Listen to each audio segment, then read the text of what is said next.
Olá, alunos!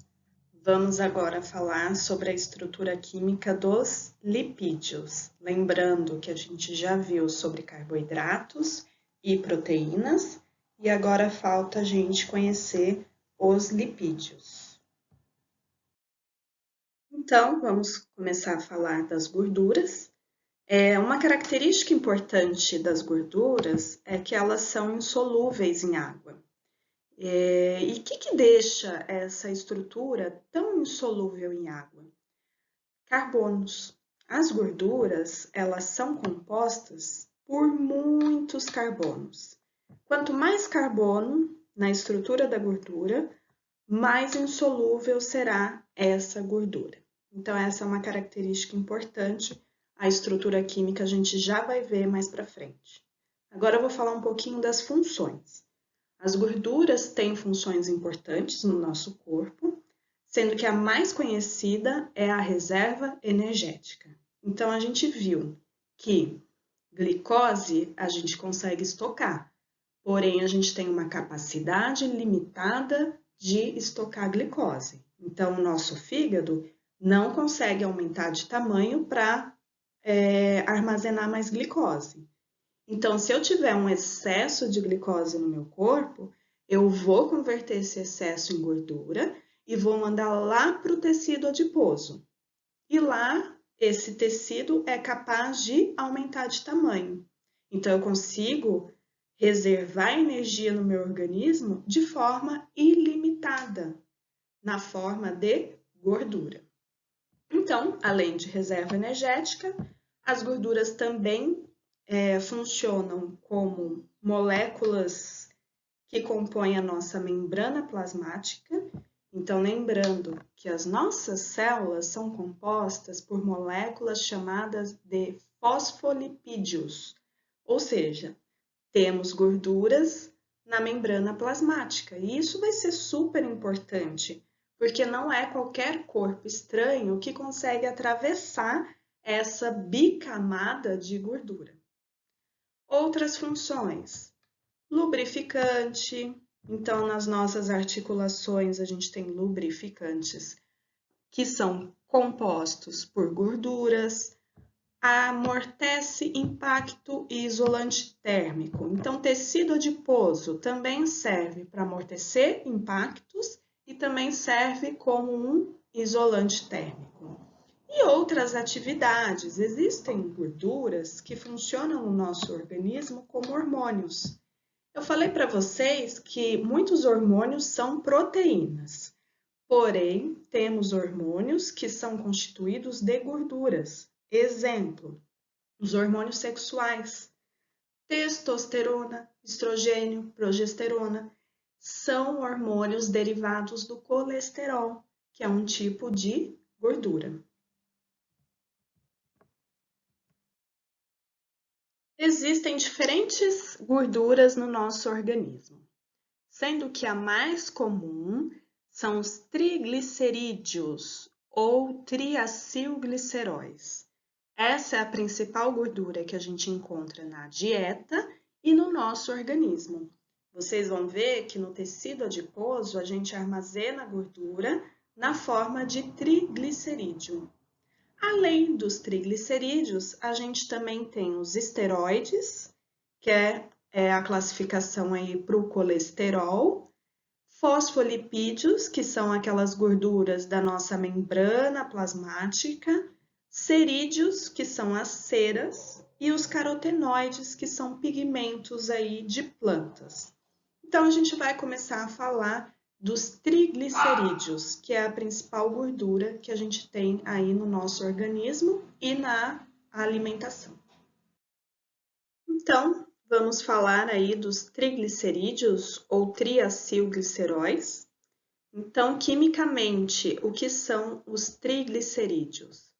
Triglicerídeos são moléculas, são macromoléculas compostas por 3 ácidos graxos e uma molécula de glicerol. Então, aqui mostra a união dessas moléculas.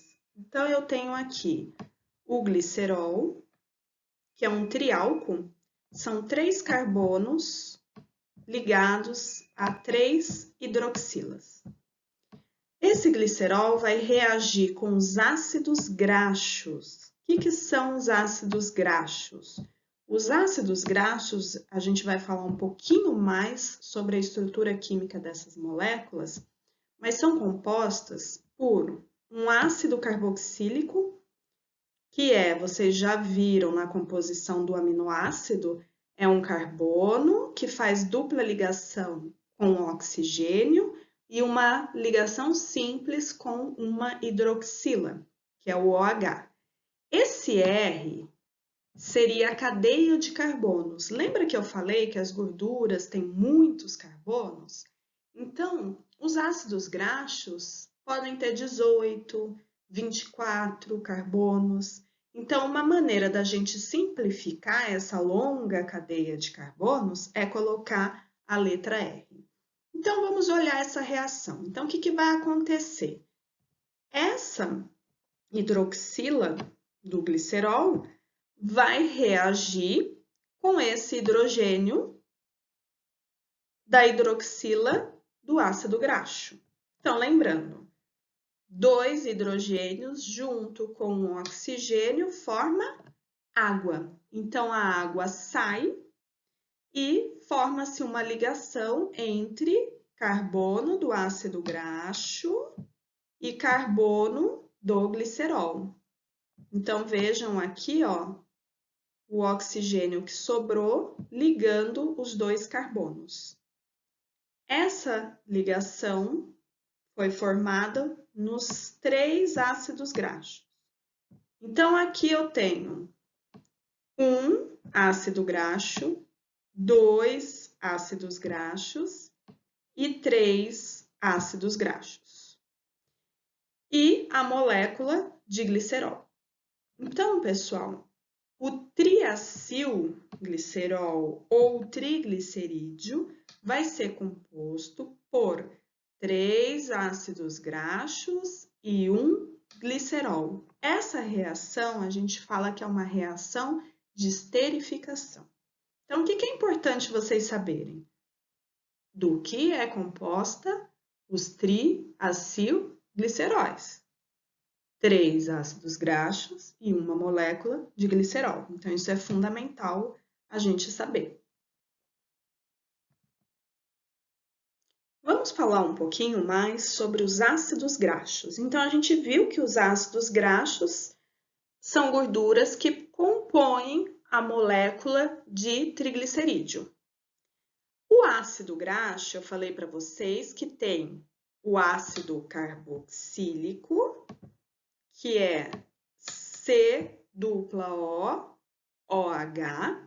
então é o grupo funcional, né, do ácido graxo, e além disso tem uma cadeia de carbonos, que a gente pode simplificar com a letra R, ou eu posso desenhar também. Então vejam como é difícil desenhar, por quê?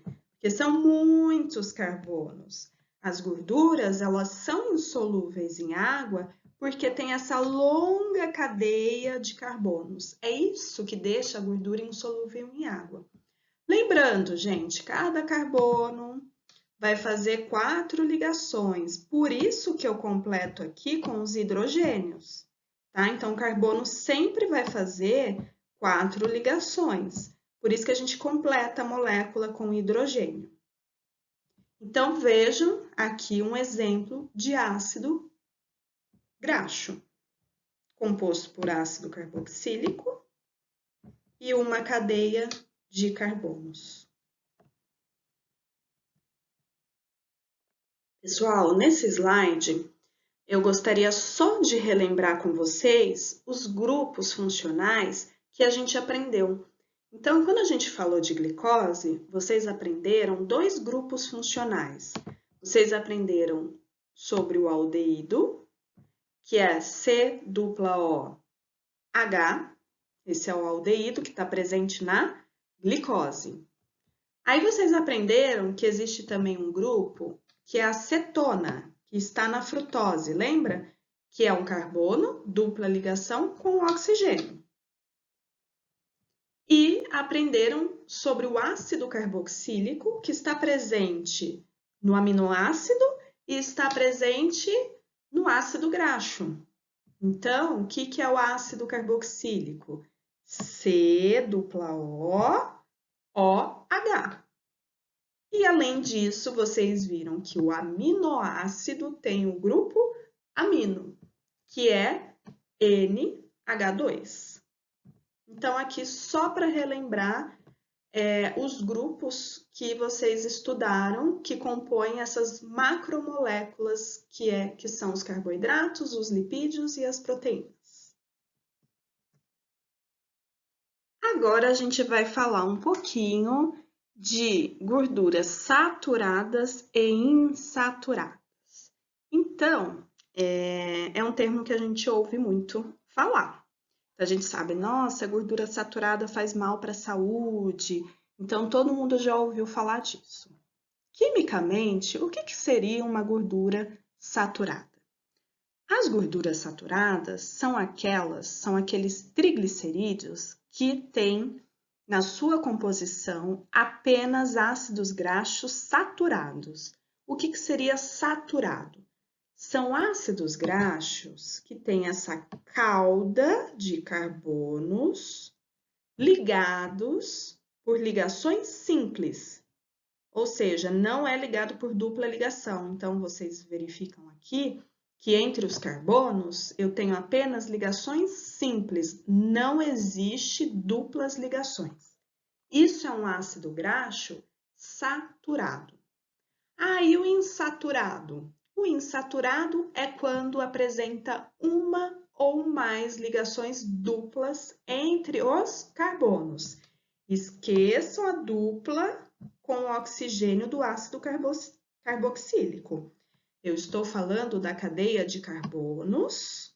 Então, se entre esses carbonos eu verificar uma dupla ligação, eu vou dizer que esse ácido graxo é insaturado.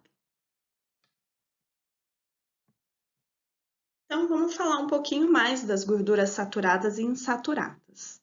As saturadas, elas são amplamente encontradas na gordura de origem animal. E na temperatura ambiente, normalmente, essa gordura está sólida.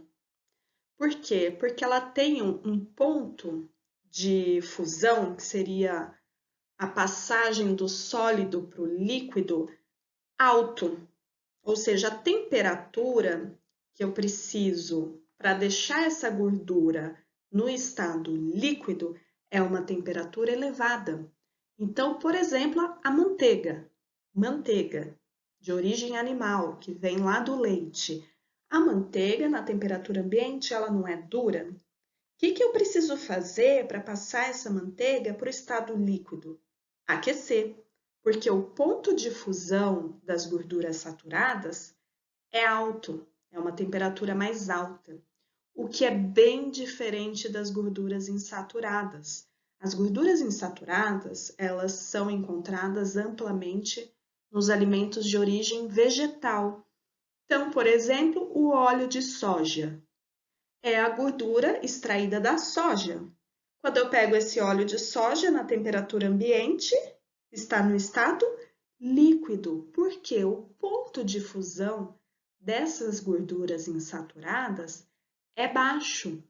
Então, eu não preciso aquecer essa gordura para deixar ela líquida. Por quê? Porque o ponto de fusão é muito baixo. Então, dificilmente vocês vão encontrar uma gordura de origem vegetal no estado sólido, tá? Agora, o porquê que a gordura saturada faz mal e a insaturada traz benefícios, isso já são conteúdos muito mais específicos aí para o pessoal da nutrição, tá? Mas, no geral, a gente sabe que gorduras saturadas, quando a gente ingere em excesso, elas podem levar ao aumento do colesterol sanguíneo. Por isso que é uma gordura que é considerada maléfica para a saúde, que a gente tem que controlar a ingestão. E as insaturadas, vocês já ouviram falar do ômega 3, por exemplo? tem benefícios no nosso organismo. Então, o ômega 3, por exemplo, tem efeitos anti-inflamatórios, tem efeitos na redução do triglicerídeo que fica na nossa circulação. Então, são gorduras que a gente considera saudável, tá? Mas isso é um conteúdo mais específico aí para os alunos de nutrição, e esses alunos vão aprender isso mais na frente durante o curso. Então, vamos falar mais um pouquinho das gorduras insaturadas. Eu posso classificar as gorduras insaturadas, que são aquelas que têm duplas ligações entre os carbonos, daquela cauda de carbonos. Então, se eu tenho um ácido graxo que tem uma ligação dupla na sua cadeia de carbonos, eu falo que esse ácido graxo é um ácido graxo monoinsaturado. Exemplo, ômega 9. Aí depois eu vou falar o porquê que chama ômega 9. Além disso, eu posso ter ácidos graxos que têm mais de uma ligação dupla. Pode ter 2, 3, 4 ligações duplas na sua cadeia de carbonos. Então, quando tem mais de uma ligação dupla, eu falo que essa gordura é poliinsaturada. Exemplo, o ômega 3 e o ômega 6.